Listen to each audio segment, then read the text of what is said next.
Nós voltamos aqui ao papo com o escritor mais lido dessa década, com um novo livro dele, O Homem Mais Inteligente da História, que é Jesus. E aí eu soube que você não acreditava em Deus. Eu fui um dos maiores ateus que pisou nessa terra. Talvez fui mais ateu do que Nietzsche, que escreveu sobre a morte de Deus, do que Jean-Paul Sartre, do que Diderot, do que Marx, que considerava Deus o ópio que entorpece a humanidade. Como a minha teoria estuda a construção de pensamentos e a formação de pensadores, eu estudei como é que Einstein libertou seu imaginário, como Freud, e fui até Jesus Cristo. Esperava encontrar alguém de seu menor valor. Você estudou a vida de Jesus.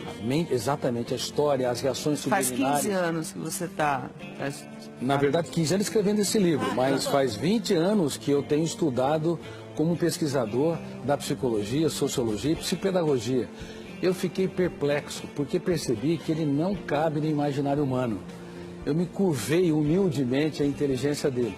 Agora, veja bem, Ana, Pedro, como eu digo nesse livro, Pedro era hiperativo, tenso e ansioso. João era bipolar. No momento era tranquilo e generoso. No outro momento ele era, antes de se tornar o que era o apóstolo. Pedro mesmo?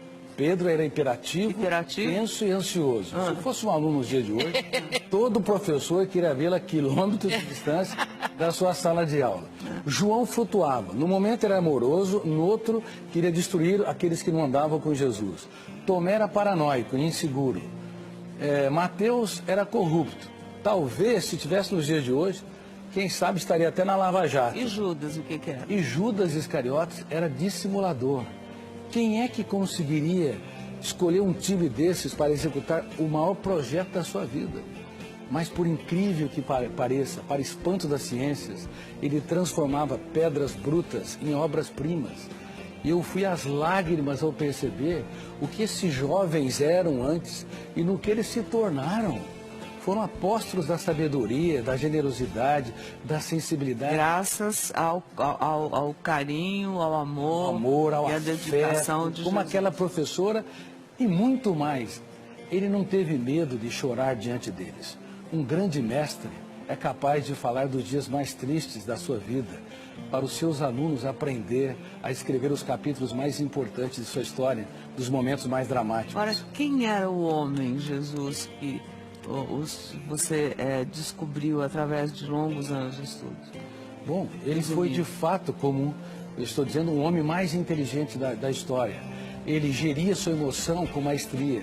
Ele conseguia fazer poesia no caos. Ele transformava prostitutas em rainhas.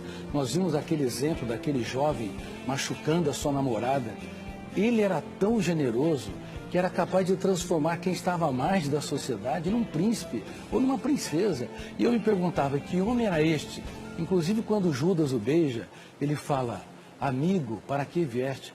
Que homem era esse que dava tudo o que tinha para aqueles que pouco tinham? Ele não tinha medo de ser traído, ele tinha medo de perder um amigo. Portanto, quando eu estudei a mente dele, eu me curvei, como eu disse, humildemente a sua inteligência e percebi que ele não cabe no imaginário humano. Ele tem de ter sido real.